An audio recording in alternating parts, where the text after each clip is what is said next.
दाने दाने पर लिखा है खाने वाले का नाम।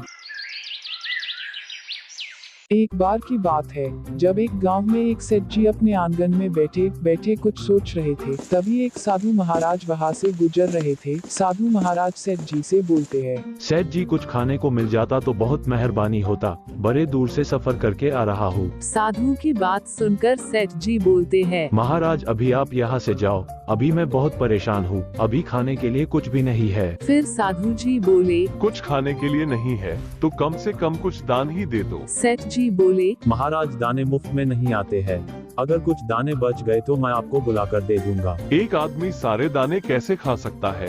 दाने दाने पर लिखा है खाने वाले का नाम। साधु की बात सुनकर सेठ जी को गुस्सा आ गया। सेठ साधु से बोलता है, तुम अपने आप को बहुत ज्ञानी समझ रहे हो, मेरे हाथ में पकड़े दाने को देखो और बताओ इस पर किसका नाम लिखा है।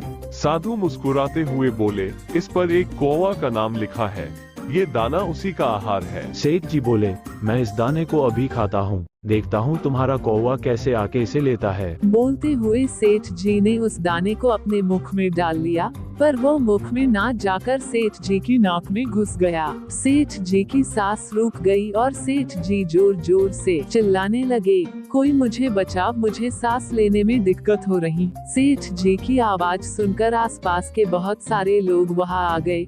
सभी लोग मिलकर सेठ जी को चिकित्सक के पास ले गए।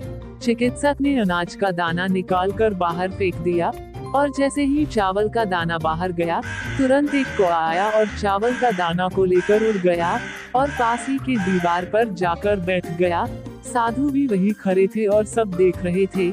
साधु जी सेठ जी से बोलते हैं, सेठ जी देखिए ना उस दाने पर किसका नाम लिखा था। सेठ जी को अपनी गलती का अफसोस हो गया।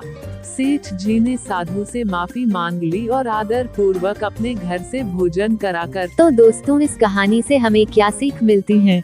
हमें भूखे को खाना खिलाना चाहिए, प्यासे को पानी पिलाना चाहिए और कभी भी हमें घमंड नहीं करना चाहिए।